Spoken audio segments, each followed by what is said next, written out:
片头准备，3、2、1，来了，一下就正式了。两位准备，3、2、1，说话。这里是2025年7月21号的早晨7点，欢迎收看东方卫视晨间新闻节目《看东方》。各位早安，我是王玉。各位早上好，我是主持人王韵玲。首先，让我们来关注一组简讯。7月15号5时34分，天舟9号货载飞船在长征7号运载火箭的托举下，从海南文昌发射场发射升空。天舟9号向神舟20号航天员乘组送去了一份新补给。根据任务规划，目前在轨飞行的神舟20号航天员乘组预计将于10月下旬凯旋归来。2025世界人工智能大会将于本月26号在上海开幕，有近800家企业参会，其中市外及国际企业占比过半，3000余项前沿展品将集中亮相。浦东世博水环工程1期近日正式开工，将串联白莲经、大寨河、北界河、人民江、三灵塘港、小黄埔6条河道。比我想象的好。其实他昨天面试的时候说他喜欢访谈，其实我觉得你挺适合播报的。对于传统的做播、主持等等，还有访谈，也有着非常丰富的经验，特别喜欢各种各样的访谈，像圆桌派、13邀等等的节目我都很喜欢。我觉得他的声音很好听，他这种成熟的这个心态和年龄有点不太相符，就我觉得他特别的沉稳。因为我昨天为什么我说他是超出他年龄的这种成熟和沉稳，很适合播新闻。建成后，它将和黄浦江相连，为更多居民增添家门口的水岸空间。近日，深圳市人民检察院对缅北白家集团白所成等21人依法提起诉讼，专案细节也首次曝光。警方掌握的证据显示，以罪犯白所成为首的缅北果敢白家集团为攫取非法利益，利用家族的影响力，开发建设了41个大型赌诈园区。我觉得王韵玲超出我的预期，就你看她在练习的时候的声音，比他真的播的时候其实是高一点，他其实已经很有意识地放下来了。对，涉赌资金超过180亿元，制造并贩卖毒品约11吨。就不是我们昨天看到的到最后那种小女孩的状态，完全没有。他们越来越松弛了，就刚开始第一开口的时候还有点紧绷。没办法，你去，更紧绷。好，王玉。好的，现在让我们关注一组科技信息。大脑智能起源于神经细胞的多样性、神经连接的复杂性。人脑拥有800多亿个神经元。此前业界尚未绘制出单细胞分辨率的高清脑图谱，而现在中国科研人员领衔的团队正试图解构这一自然科学的终极疆域。其中包括我国科学家在世界上首次绘制了非人灵长类前额叶皮层单神经元分辨率的全脑连接图谱，绘出迄今为止最完善的非人灵长类屏状核全脑连接图谱。哇，全是专业词汇。同时，这些成果深入解析了大脑细胞类型多样性、连接规律，进一步巩固了我国在介观脑图谱领域的国际影响力。好，两位啊，宣传片30秒。我觉得还行，还行，我觉得有时候想起来这个宣传片是可以休息的，是吧？那赶紧下一个稿子得上来啊！调整状态，后面是不是有访谈或者下一个稿子马上要准备了？这里是上海。我们5分钟的连线后回来加一道题啊，需要两位进行一个1-2分钟的编后和总结，再进结束语。我的天，临时加至于这个编后总结是一个人说还是2个人说，都是可以的啊。这个总结是2分钟啊。这个就即兴是吗？即兴了，纯即兴，你得了解刚才播的新闻内容。哦，2分钟还要自己学倒计时哦，不能超时，对呀，也不能太短。这恰到好处在那个位置结束，考验即兴能力哈，深度思考，角度拓展。是在5分钟的连线之后是吗？对，在5分钟的连线之后。5分钟连线的内容，你要把这个话题了解、消化、组织完问题，这本身就是一个很难的过程。如果有一些同学希望再把这个话题维度拓展，还要搜索资料，就会变得更难。同时2个人再连1个人，如果2个人思路不一致的话，那这个连线也会变得很糟糕。是上海思路得一致，追问的方向。东方卫视。4、3、2、1，好，王宇说话。大家好，欢迎回到看东方。最近啊，年轻人中出现了一种新的服饰消费趋势，那就是在童装品牌里寻找属于自己的舒适穿搭天地。那么年轻人为什么开始流行买童装呢？今天我们也邀请到了上海财经大学电子商务研究中心的主任劳国玲老师，与我们一起来交谈。让我们欢迎劳主任。劳主任您好。劳主任您好。你好。可以听到我们的说话吗？能听到，特别开心，今天可以邀请您来到我们今天的看东方。那刚才我们跟大家简单的去介绍了一下我们年轻人当中啊出现对于买童装这样趋势的逐渐的关注。那么我想请您为我们先介绍一下，现在我们这些年轻人来买童装的主要的消费群体都是哪些呢？我想，其实我们已经刚刚的话语当中已经基本上定下来了，就是我们的年轻人。这相当于问了一个无效问题哈。那么童装当中，其实跟我们的这个尺码的话呢，其实是会有一定的交集的。王玉的第一个问题，群体是谁？实际这是一个重复问题，在新闻稿件里边已经给了，包括他自己的陈述当中也已经讲了，某种程度上是一个无效的问题。我们说女童包，假如说是1.60米的，现在有些小朋友其实他的童装也已经在1.60米以上，所以其实他是一个从身材本身应该是有一定交集的人，我们可能是会有机会正好是去买童装的。谢谢劳主任给我们带来的这个解答。那我也特别好奇啊，那您是怎么看待我们这个成年人买童装这样一个现象的？我觉得其实这件事情吧，可以说很惊奇。因为今天对我们来说，一个是本身我们可能是身材上头本身就有一个交叉点，然后还有一块呢，这段时间我们很多时候都在说，好多人其实心里是住着一颗童心的，或者说对童年还有很多很多这种美好的回忆。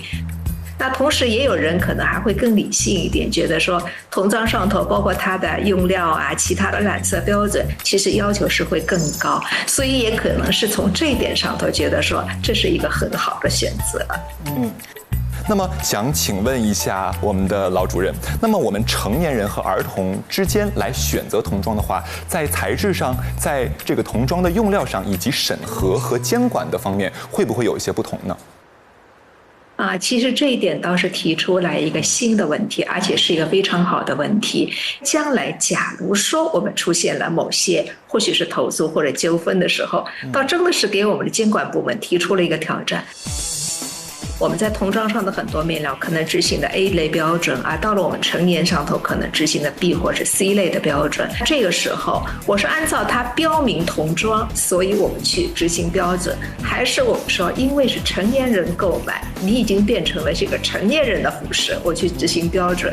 所以我觉得这一点倒真的是给我们提出一个很好的一个新问题。谢谢劳主任给我们带来的解答。其实刚才像劳主任提到的这些，我觉得不管是成人的服装也好，还是儿童的服装也好，我们的质量是一定要做到过关的，这样我们的消费者才可以穿得放心，穿得安心，是吧？是的，是的。哎，他为啥老要看稿子呢？他前台有监视器。我紧张，是想要一点确定性，低头其实是一个习惯动作，稿子里其实没有具体内容。那么同时呢，劳主任刚才也提出了，其实我们从平台方和我们的监管方，其实都有双管齐下的不同的应对措施，来面对儿童和成人之间选择童装这样的一种不同的分丝。那我们再次最后感谢劳主任接受我们的采访。那么再次感谢劳主任的访谈。非常感谢，谢谢，谢谢。王玉他说的东西是言之有物的，他把这个话题又深了一层，他会去从质量的角度去来分析这个现象。但是相对来说，王玉玲是他的状态是很在线，心态很稳，但是从思考的深度和对于新闻的理解来说，王玉肯定是更深一层的。对。沟通还有2分钟啊，结束语啊。那么回到演播室啊。是我身边啊有很多的朋友，他们买童装的原因就是因为可能他们的身材比较小，选择童装呢，童装的价格又会相对低一些。所以说呢，我们会发现成年人这个准备过吗？和监管，那么消费部门呢，还有尤其是相关的监管部门，他们怎样去进行制约，才可以让我们的儿童和年轻人都可以穿到自己想穿的童装？我想这个才是最重要的。对的，所以说这个事情也是一个小事件引出一个大热点，之后在所有的服装质量环节，我们的监管部门也应该更加的竭尽全力去做到一个监管作用。没错，你说的对，让我们成年人啊去买童装，年轻人不仅可以享受到童装的带来的舒适、便捷和文化的不同的新颖，同时呢，我们也可以穿得健康，让我们的消费市场也可以获得更加安全的保障。那么，以上就是今天的全部新闻。今天我们带给大家的新闻就是这些。好的，更多的新闻可以关注看看新闻的客户端。如果说想要看视频，可以下载看东方。今天的节目到这里就要结束了，感谢各位的收看，我们再会。我们再会。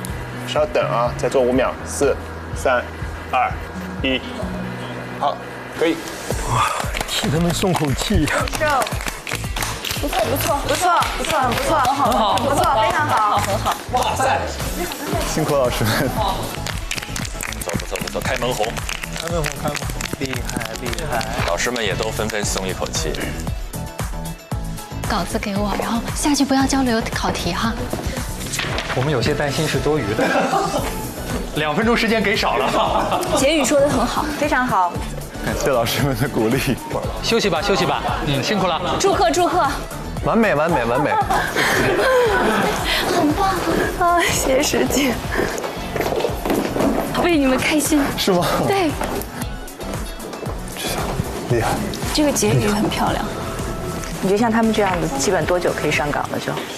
从单播的角度来讲，一周，差不多。哎呦，1周就可以上，1周可以。但王玉吃了2个螺丝。我觉得吃螺丝这种强压的状态下吃螺丝倒是蛮正常的。对，连线之后的总结确实比我想象的好。好的多得多，太多优点要表扬了。下一组吧。哦，这个评价很高了，应该。我们都第1场都去了，你们肯定会放松一点。没有啊，谁说的？你们2个怎么划着椅子就出来了？万事开头难嘛，已经站不起来了。那个会议室休息。好，我们一会儿见。那我们把东西拿一下。可以拿一下你自己的东西。你是这样的，对不对？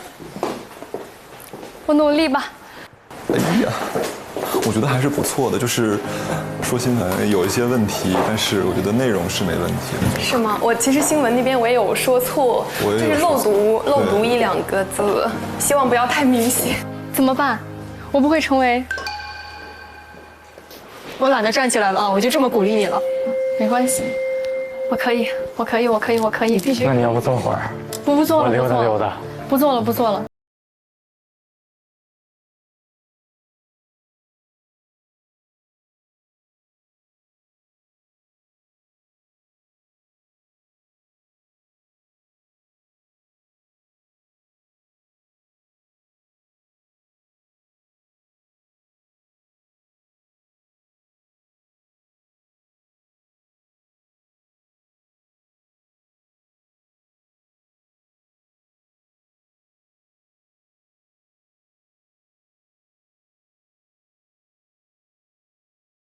放轻松，没关系，就这样。就这样。如何呢？又能怎？瑜伽，走吧。啊，走。师姐上，没事，你没关系。抹粉什么的了啊？就这样吧。你有水吗？需要带什么？啊，不需要，我越喝我感觉口会有点干。哎呀，好久没上主播台了。没事，你会在台子上熟悉稿件。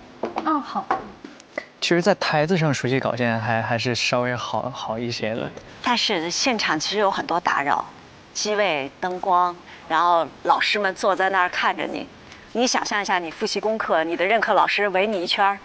对，不能分心。对。来了。东西。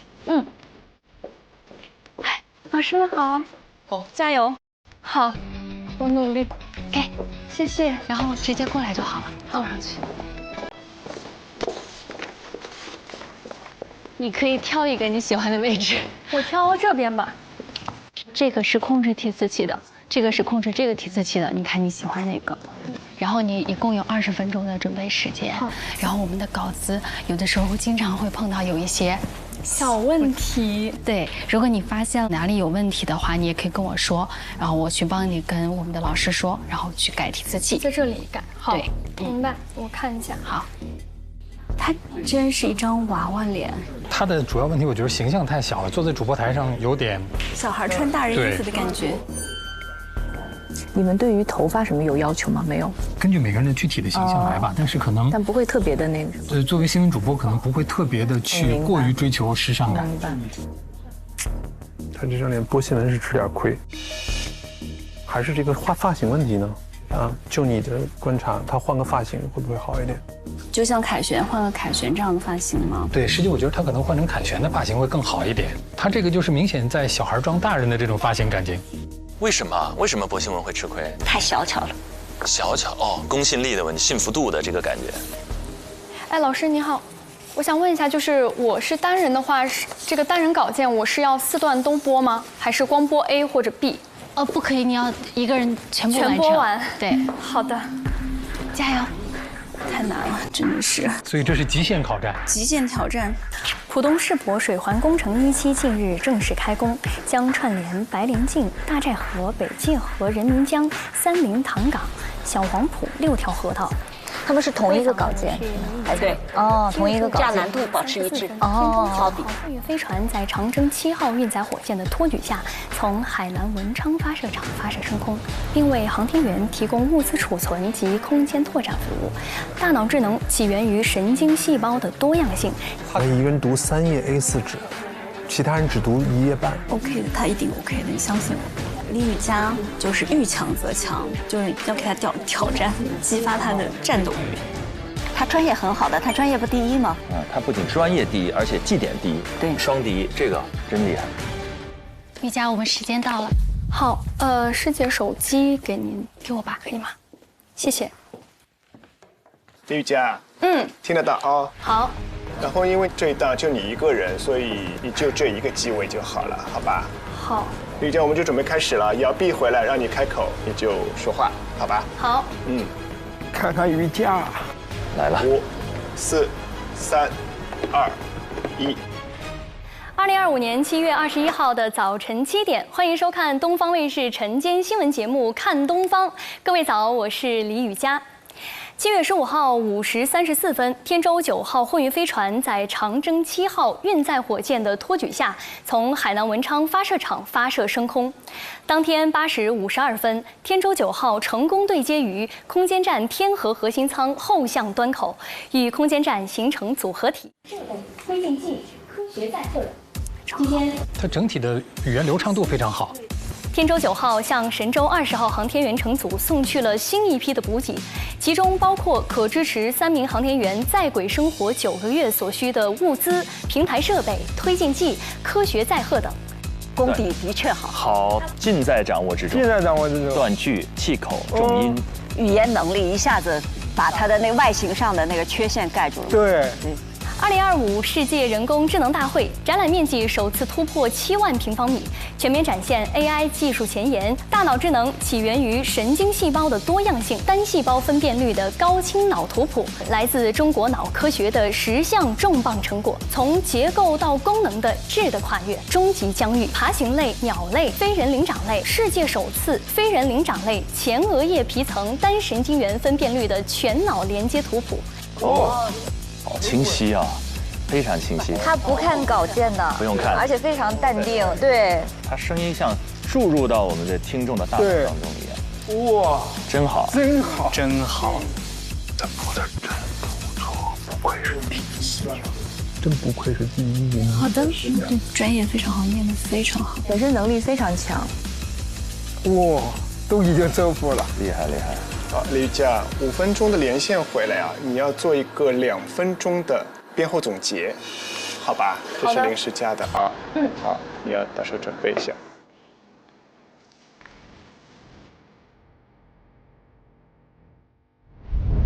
新闻连线，我们是不是在本科阶段没有接受过像连线这样的训练？我印象里是没有的，就是没有练过，所以我会有点担心，心里没有底。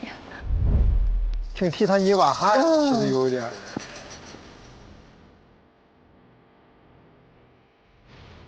回来我们读一段口播，然后就连线啊。好的。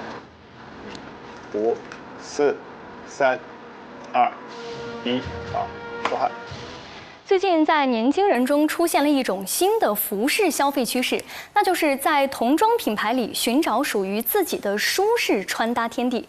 很多品牌发现，买大码童装的有不少是年轻女性。数据显示，6月某平台上的儿童户外服销量猛增了186%，在评论区能看到不少大人买家秀。那年轻人为什么开始流行买童装呢？今天我们就邀请到了上海财经大学电子商务研究中心主任劳国林老师。看他怎么问了。劳老师您好。你好，你好。那其实在，这样一件年轻人穿着童装这样的服饰下，让我想到了网络平台上有人说有很多小孩的穿衣打扮非常的成人化。您觉得这两者之间是有一定的关联的吗？好问题，它可以往后延展。这倒是一个挺有趣的现象啊。成年人是穿上了年轻人的服装，然后呢，小朋友的话呢，倒是穿上了比他们看上去应该说年龄更长一点的。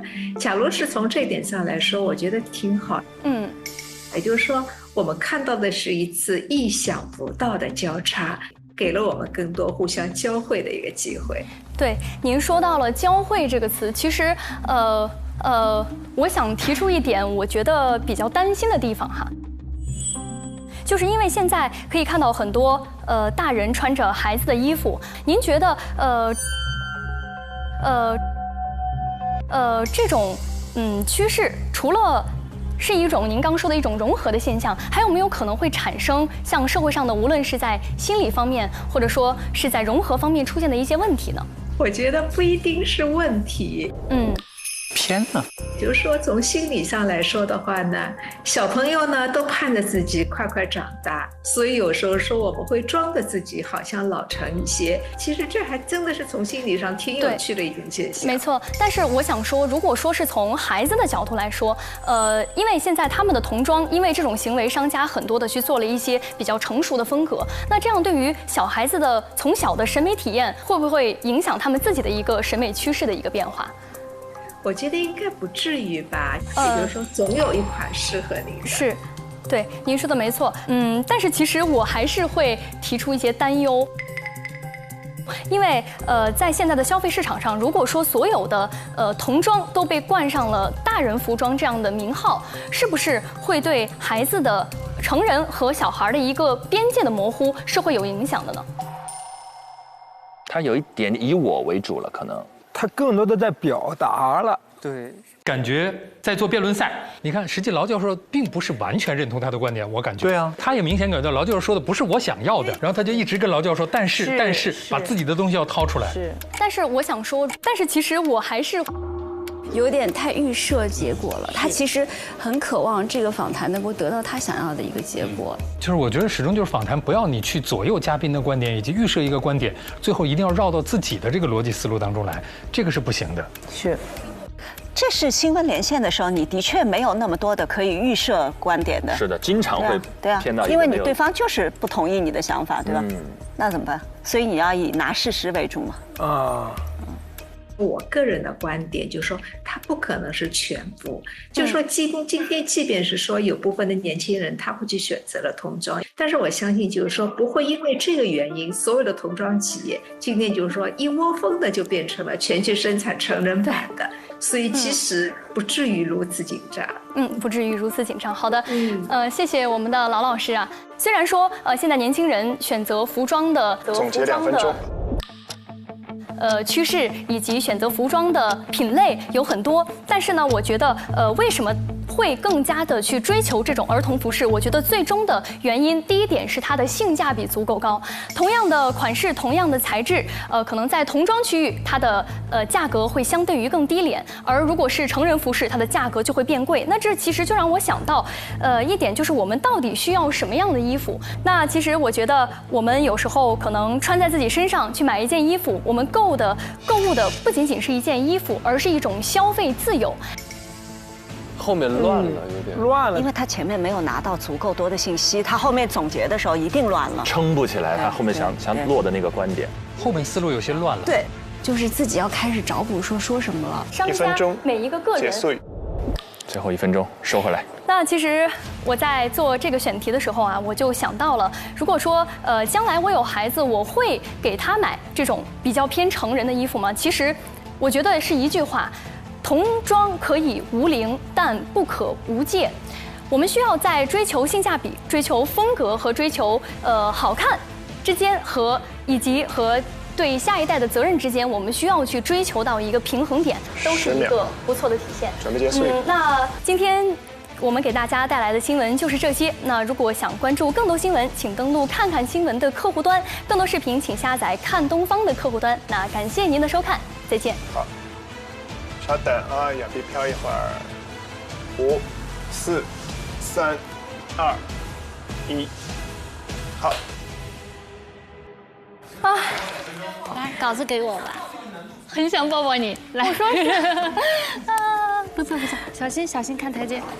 有点可惜，就有点崩。对，他还是前面的观点没理顺，就后面，就是咱要说的顺，首先要言之有物。来，抱一下。老师，我觉得我最后表现的有点非常好，待会儿非常好，很有自己的思考。待会儿给你评价，我觉得。谢谢老师。不容易。应该我再努力。没事，先休息一下啊。谢谢老师。很棒啦，瑜伽。怎么了？我有点害怕被淘汰。他也有一点点不满意。因为其实我觉得他完全没有跟着我的那个本来想法的思路走，你懂吗？我懂。就是我当时本来，因为我会觉得大人穿童装这是一件社会的问题，所以呢，我会觉得我会想往就是如何解决这个问题上面去引。但是老师一直说这是一个非常好的现象，所以就完全和我的一开始的那个思路是不一样的。但这个时候我发现，就是我做访谈的时候，我不能完全按照自己的想法和思路来。你就会觉得有点就是受限制，对不对？对，没关系，你已经很棒了，瑜伽。但是我觉得我这个耳机有点留不住的感觉了。不会，休息一下吧，休息一下。就是你明显感觉到这个孩子他是想要表达一个角度，他是有观点的，很努力的想要去找一个新的角度和观点。只是他自己后来有点讲得乱了，他想表达太多了，超过他能够驾驭的那个数量。是。他其实给自己提了一个很高的要求，他想在2分钟里有一个很深度的拓展，他想把社会心理的一些变化也纳入其中，但是表达效率上受到一些制约。对，他其实开启了一个很好很有深度的选题，但是他有点想批判，他抱着一个评论员的心态在做采访者。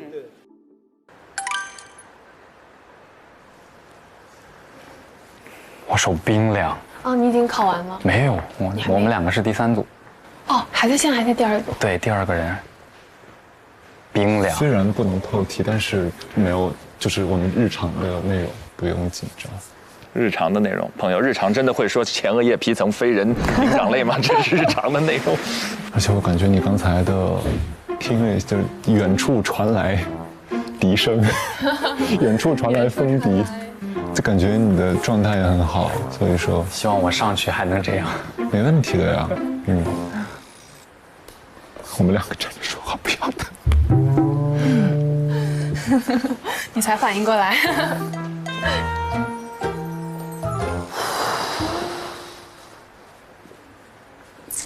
你说当主持人得当多久才能在上场前不紧张呢？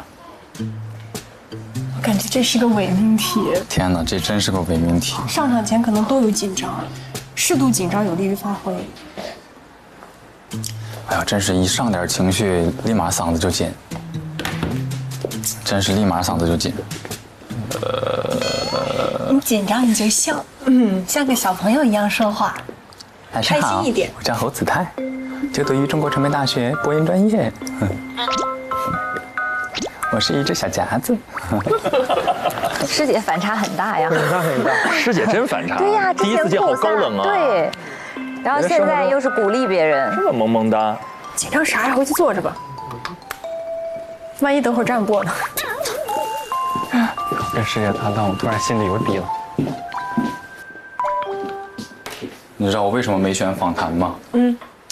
我觉得那2位老师确实实力太强了。我觉得以我这个道行，可能问不住人家。为啥访谈要问住人家呢？对，好问题，好问题。师姐就是师姐。我说的这个问住是我 hold 不住那个场，我怕被他们的气场压倒。我说老师对不起，我不知道。哎，这个问题我之前问过那个，也是咱们学院一位老师。他说你最不用担心的就是你跟对方，你跟被访者实力差距很大，身份差距很大，因为你们在一个访谈场里，你就是一个提问者，你的一切都是由你的问题质量所抬咖的。学到了，但还是知易行难。他的思路好清晰啊！哎呀，思文真好，一直在安慰子泰，真踏实。他们在哪儿准备的？他们不上来准备吗？哎，他们为什么不上来准备啊？播音之神保佑我们。播音之神。那就这样吧，再准备就曲终人散了。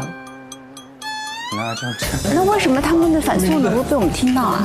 送进来了呗，他们的话筒的声音送给我们了啊！他唱歌的声音全被代教老师听到了。你觉得这一次会给咱们安排那个叫什么突发情况吗？是想把他们都送走吗？提词器是想一个实习生不招了是吧？提词器突然不动了，采访对象不说话了，连线构成中断了。连线中断了，我这炸麦了。他们俩在闲聊啊。对，他俩闲聊，没人可以啊，心态很好。导师都很放松，懵了。那我下去看一眼，来催一下。凯旋，哎，给他们2个稿子，让他们上来吧。好。哎，老师，我们在这儿。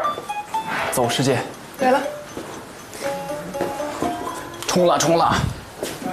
Sorry， 调整一下裤子。上来吧。哎。走。来了。上来了，没事没事，加油。老师，我突然有点后悔。加油。后悔什么？昨天在面试的时候说我喜欢播新闻。那你今天可以不选播新闻啊。昨天都说了，我今天自己给自己觉得下了个套，挖了个坑是吗？他跟我说，早知道昨天不说播新闻了，昨天说过了，今天不得不选新闻。播新闻挺好的，很展示你们综合能力啊，而且你们俩人。好，谢谢师姐。好，我们是20分钟准备时间，现在是53，然后我们是13的时候开始。晨间新闻。好。会有提词器是吧？对，会有提词器，你可以先试一试。咱们先一人看5分钟稿，然后再连线这个。我出点声没问题吧？出。各位早上好。6点整我叫你。我是子泰。哇，6点整我叫你。执行者。感觉他计划性很强啊。是。是吧？他跟子泰的风格很搭，子泰正好是执行者。对。有合理的分配。张诗文有合理的分配，5分钟看5分钟稿子，6点钟我叫你，我们再去做下一件事一起。 7月15号5月34分，有领导风采。7月15号5时30。我觉得是要这样的。我刚才还跟老板说呢，拿了一个稿子之后，从头就开始低头念，没有考虑到这个稿子后边有什么，万一发现到后边我根本来不及了怎么办？将串联白莲径、大寨河、北界河、人民江、三林塘港、小黄埔、三林塘港、小黄埔6条河道。白莲径、白莲经，查，我碰到这个都得查。 你看，这就好习惯，不懂的、不确定的查。白莲径，白莲。以罪犯白所成为首的缅北果敢白家集团为，这是钻取，这是攫取，是吧？攫，攫。攫取的攫不认识啊？他在查攫取的攫。那你不能这么说。我跟你说，咱那儿不认识字儿的人多。也可能，就像考普通话1甲的时候，有的认识的字儿摆在那里就是不认识。对，都不敢读。进一步扩充了国际脑图谱。国际脑图谱在跨物种比较时和时空动态解析方面的内涵。它这个其实挺难的，因为你得弄明白它的逻辑重音在哪里。绘制了非人灵长类前额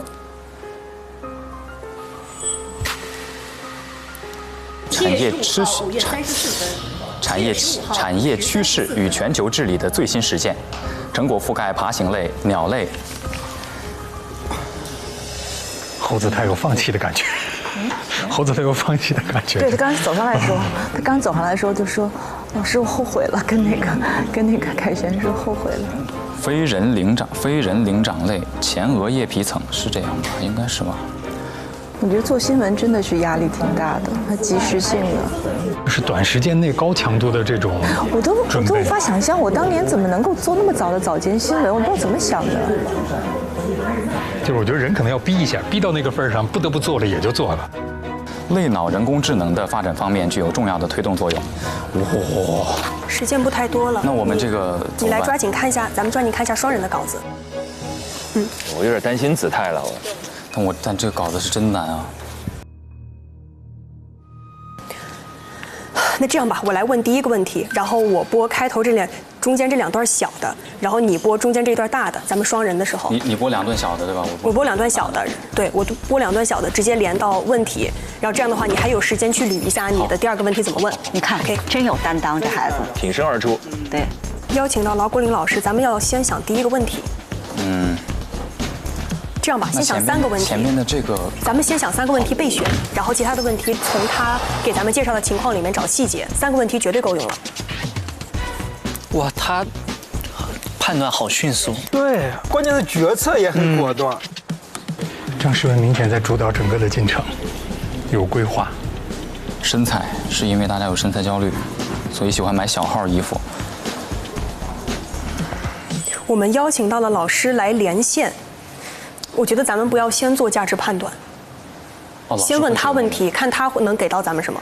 来看一下上海财经大学电子商务研究中心，他的身份是电子商务研究，那他可以给到我们的专业信息是分析这一个现象背后体现的是什么样的商务的原理，而且是对财经大学嘛，经济价值。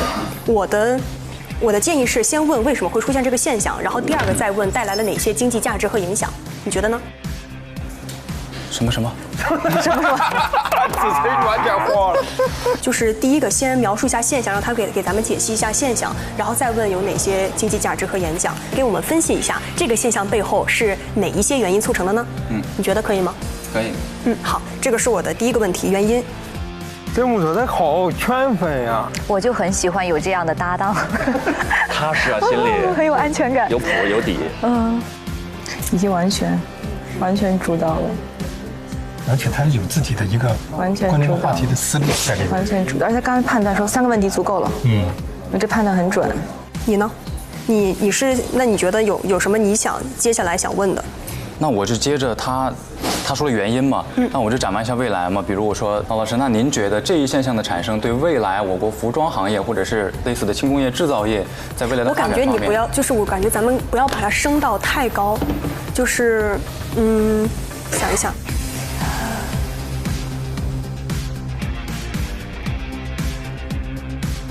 那我觉得你直接问这个趋势会对他们产生什么影响？实际他们2个是想形成一个整体的概念，就是我们2个是呈现的一个整体逻辑都在里边的东西，我觉得是。你就问影响未来会怎样发展？其实咱们是一个思路。OK。OK。那现在如果中间我们抓到了有意思的点，我们自己要不要追问？老师好。我想问一下，我们5分钟的时间，我们是如果老师有什么我们要打断这种，也会提醒你们，大概就是每分钟都会提醒你们。好。你看他的意识特别好。他对于整个流程实际心中是有数的。他的主导性比较强，他有主播的意识。那就是我先问第一个问题，然后无论发生了什么，你就接着问第二个问题。然后追问的话，你也先开始。对，我也先开始。按照这个顺序，至少不抢。他们其实就是这个采访前的沟通做的是比较充分的。对，他是唯一一对儿。哎呀，我喜欢这女孩，是吧？这木头她好圈粉呀，不仅高冷还可爱，可爱她还专业。哎呀，李沁老师的眼光，看到这儿有点深挖了，是吧？李沁老师看到这种优秀，是不是有点看到自己的影子呢？没有，肯定有一点。不是，我很欣赏这种果决的、有判断力、执行力非常强的。像你，对吧？不，我是屁人，人家肯定是个勾人，计划性很强，羡慕、崇拜、欣赏。你还谦逊、低调、内敛。我要不我这个缝我也排下去了，真的又多一员，行吗？那你这还有什么问题吗？两位？没有了。那我们就准备开始，好吧？你别忘了结束词。哪儿呢？这就是比较担心姿态。有师姐在，hold 住。好，那我们准备了啊！大平老师也准备了啊，姚碧老师也准备了。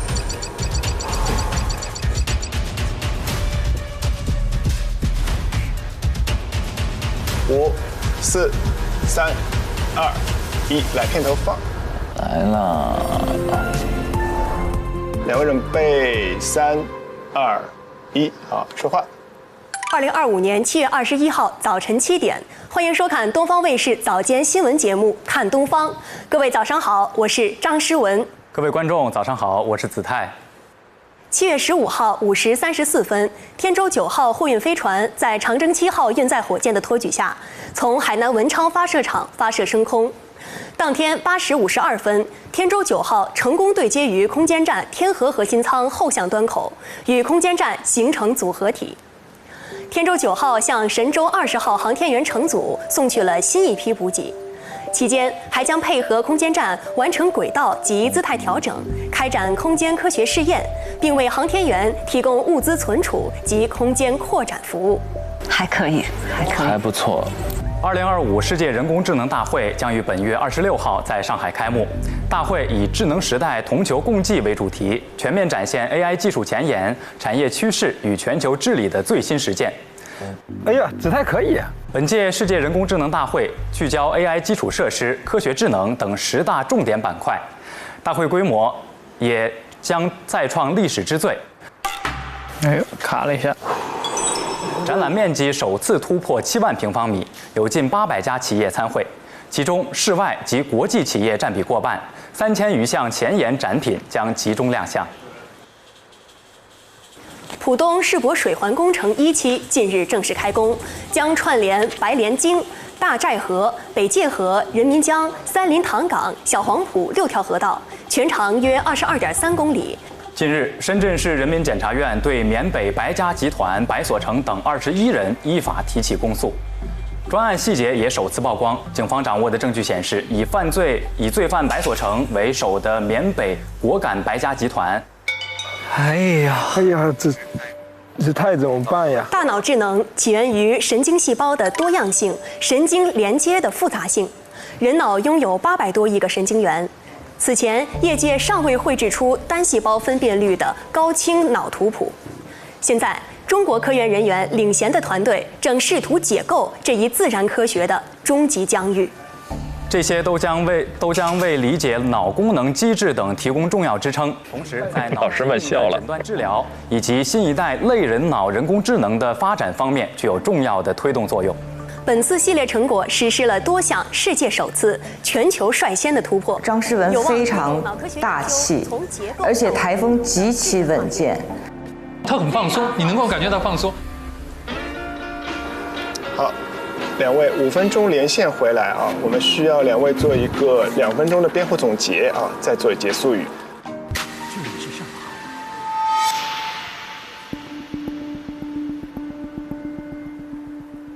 千万不要放弃，别放弃，千万不要放弃，一定战斗到最后一刻。编后总结我先开始吧，我开始完了你来收场。哦呦，怎么样？可以吗？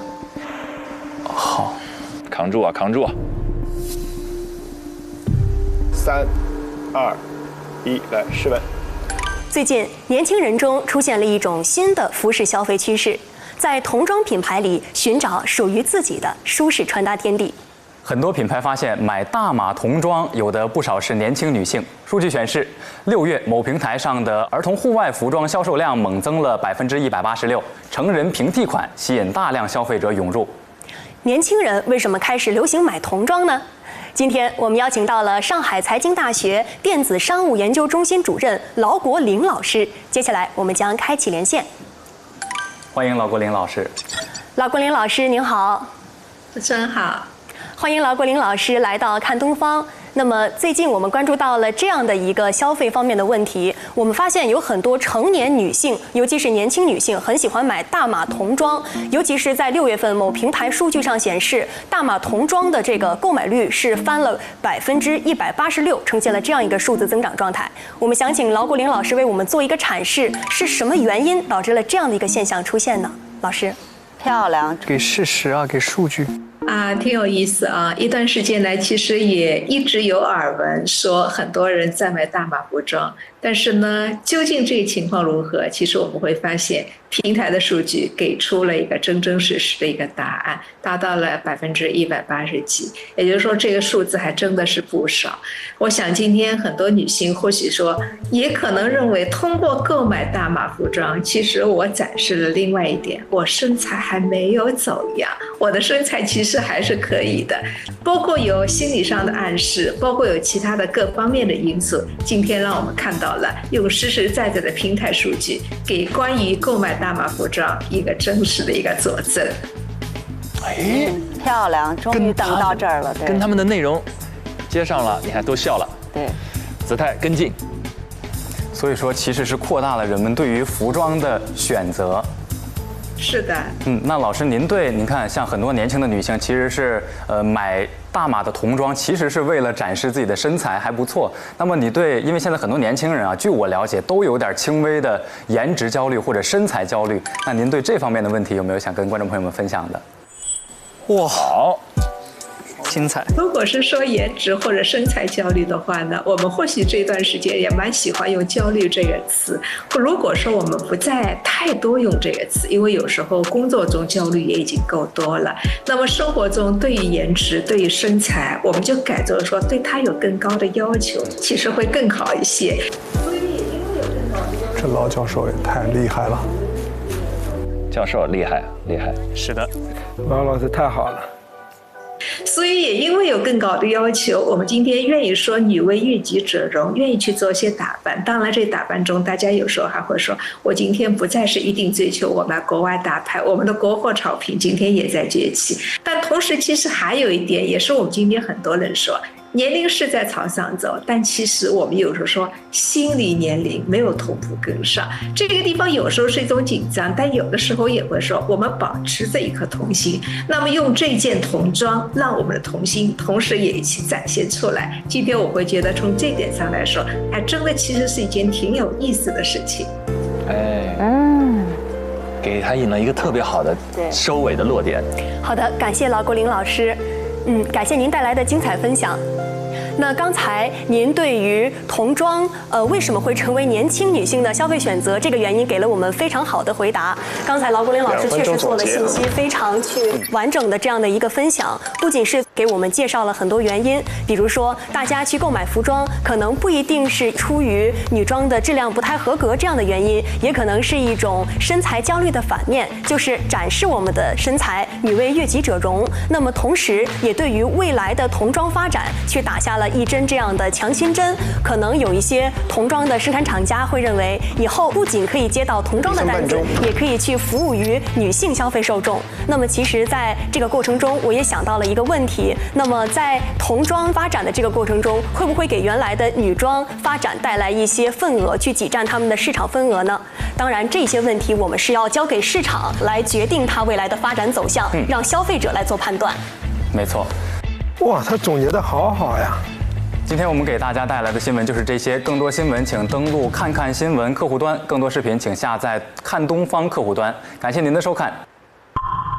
1分钟提前了。对呀，这个算播出事故？当然了。哦，这就很大事故了。后面得有人给你垫片子、垫广告、垫片花。直播的话，真的就是。对呀。哦。再见。再见。好，稍坐一会儿啊，5秒钟啊，4、3、2、1，好，可以。你应该让他们没补足的时间一直坐在那里。那不行。还差多久？还差多久？接1分钟吧，还缺1分钟，还缺1分钟，还差1分钟，缺1分钟。我好像听不清耳麦的频率。我也是，我这耳麦掉了，耳麦掉了，你看姿态。救命啊！对，我也听不清耳返的声听不清耳麦后来的时因为我的耳返掉出来了。而且他电我，老师们，我的耳麦电我，干扰训练是吗？他电我的耳朵，他电我。他说耳麦掉出来了，有点漏电，所以他没听清他给我们的解释是。感谢老教授救我们。还得你不错，可以，很好。那个劳教授跟你说对话，你听到了吗？劳教授跟我对话。不是劳教授他的，我知道你为什么，是劳教授讲话的时候我这个掉了。我也是啊，掉了之后你自己没给他摁回去吗？我怕不知道观众朋友们看不看得到，我们就没敢。哦，这个没关系。其实这个时候，即便观众能看到，也要扶，没关系。他不敢。没事儿，这个是经验问题。正常来讲，即便直播镜头对着我，耳机掉了我也要扶上去。对，也要扶。这是我和外界唯一沟通的渠道了。因为你耳机扶上去这个动作很正常，虽然有点不在计划之内，但是如果你听不到导播的声音，你们怎么去完成这次直播呢？对，是的，这几乎是你的枪啊！你就想很多歌手一边唱一边会把耳麦揪掉，其实它很正常，没问题。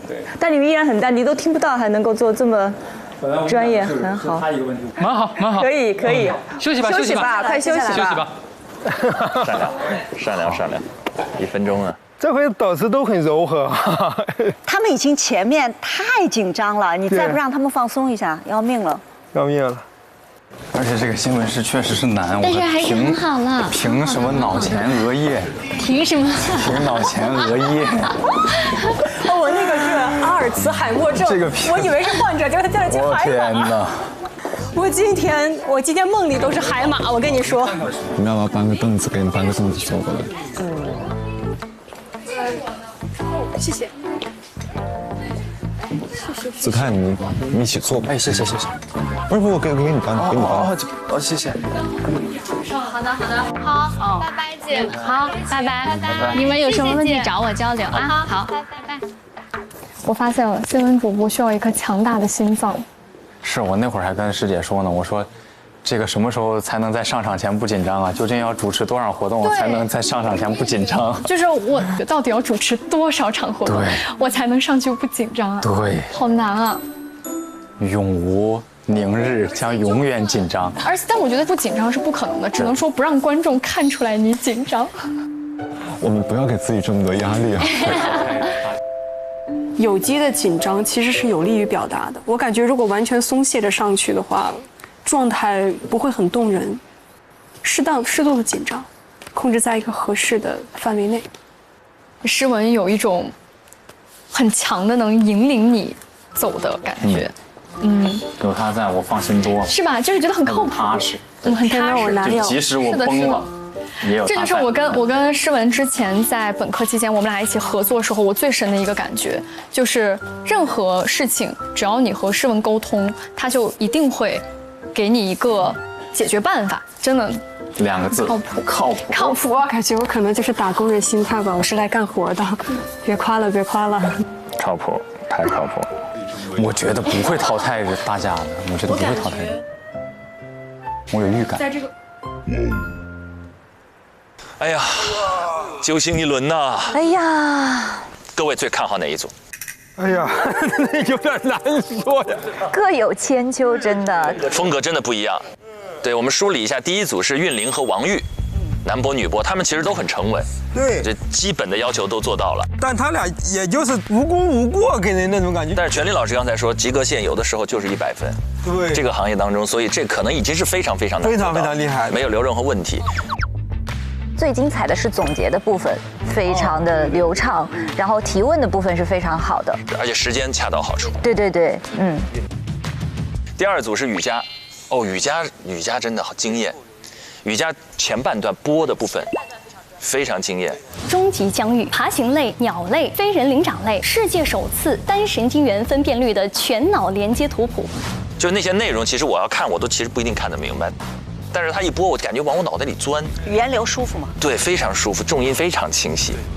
这个世界怎么样？在你的角度看来，专业上，第一哈，真第一，哇塞，太吓人了。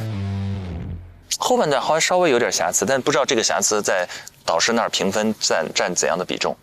我觉得，导师会考虑那一部分，就是事实上，就是我们作为一个新闻主播，当我们要去连线一个人的时候，我们究竟在干嘛？我们是在提3个问题撑满2分钟吗？我们不是，我们是在一个专业人士那儿得到更多的关于这条新闻的补充和扩展。所以这是一个骨子里的问题，我觉得导师会看到这一点。会看到，所以他可能是很好的评论员啊，但是在采访的时候需要一些经验，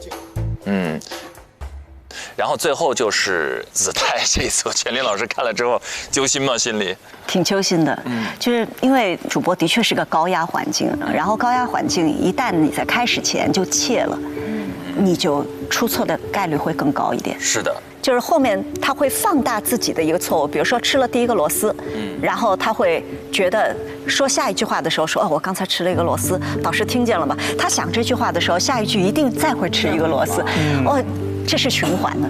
说翻篇就得完全翻篇。演员如果接下来要上一个镜头高难度，会给自己有怎样的心理建设吗？会有一些紧张，但是我觉得这个紧张的度拿捏好是好的，对于演员本身是有帮助的，就是它会提起我的一个兴奋度和我的一个专注度。我觉得其实经验也是很重要的，就像刚才我们看到节目里面，它不是达到你的一个预期，你的对手给你的那个反应不是说你想象他给你的一个反应，那你就要做出一个即兴的，就是互动是真实的，所以你要忘掉你就是准备好的一些设计啊，或者一些想法，你当下你是要沉进去的。那你如果再去记词儿的话，也是会很容易像子泰一样，就容易紧张磕巴。我觉得任何一个除了像罗京老师那样的几乎零差错的17分钟对大腕儿之外，我觉得就是多少都会有瞟一下的时候。哇，但这个对我来说真的还是有一点难的，因为我也播过这个样子的，去那个中国电影报道播过，然后就是它也是有图的。去了之后，稿子上面才会告诉我在哪一句话的时候，它会上图，上在你的左手还是右手。但是你的提词器里面是没有图的。这里面有一个关键，是如果你要这样播的话，提示器对你真的是个提示作用，不是用来读的。如果你用来读，你完蛋。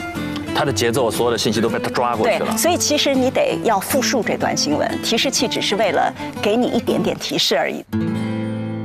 我们课堂训练的时候有一个训练方法，就是他念完了提词器之后关掉，然后把他拉过来，你给我讲讲刚才那个说了啥？哇，就他自己先吃透。就有的人他的念就是以文字为主，他只是把它念出来。这时候你回头对回头问刚才新闻说了啥？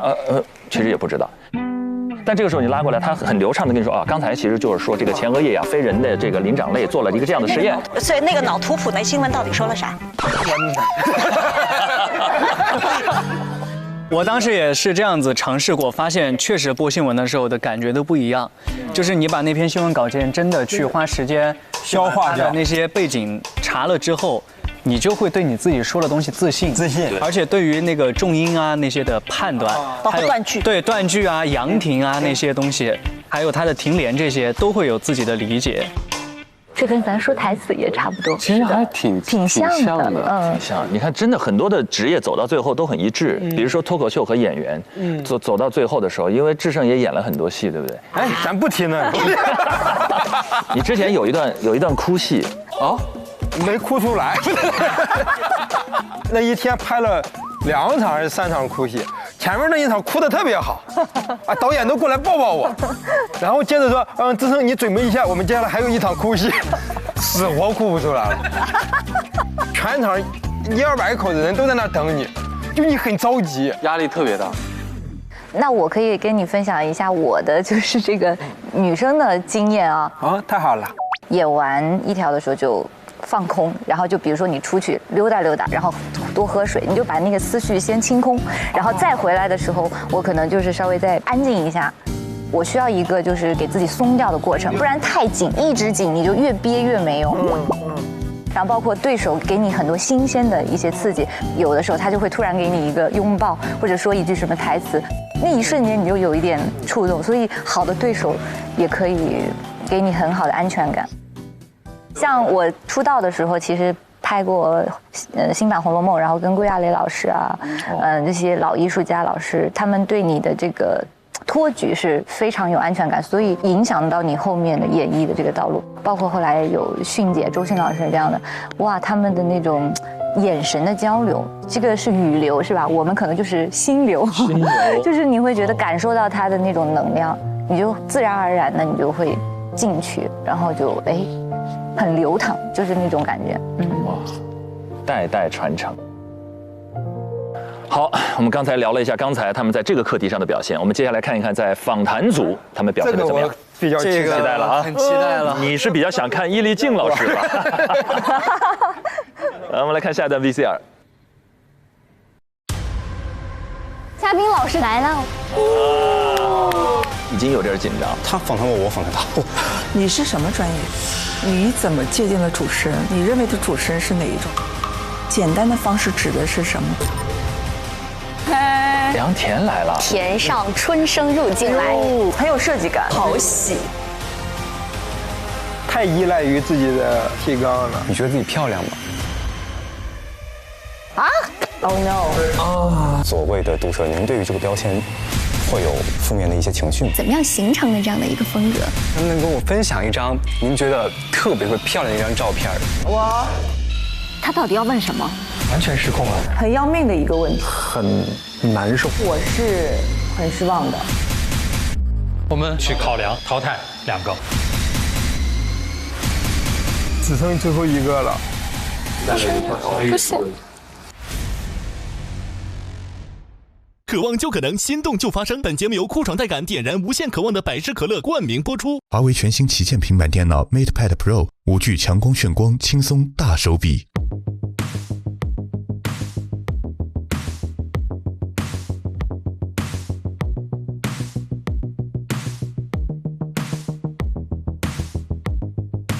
你想成为怎样的人？在追逐的梦怎样成真？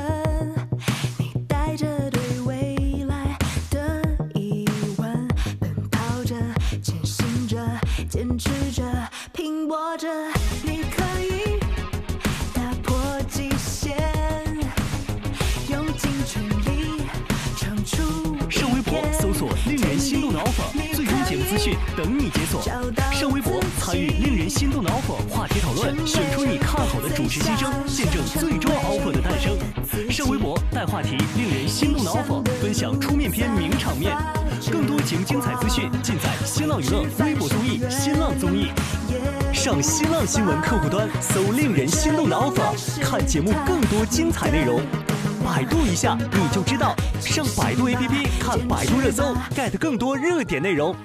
独家中文百科合作伙伴百度百科，上百度搜索令人心动的 offer， 精彩内容尽在百度百科。上知乎搜令人心动的 offer， 解锁更多精彩讨论。上前程无忧51兆，收获心动的 offer。9月12日起，周五、周六12点 S VIP 更新，19点 VIP 更新。会员抢先看1周，周日12点 S VIP 抢先看加更版，19点 VIP 会员专享，享更多精彩内容。周一12点 S VIP 抢先看衍生，陪你看 offer，19点 VIP 会员专享，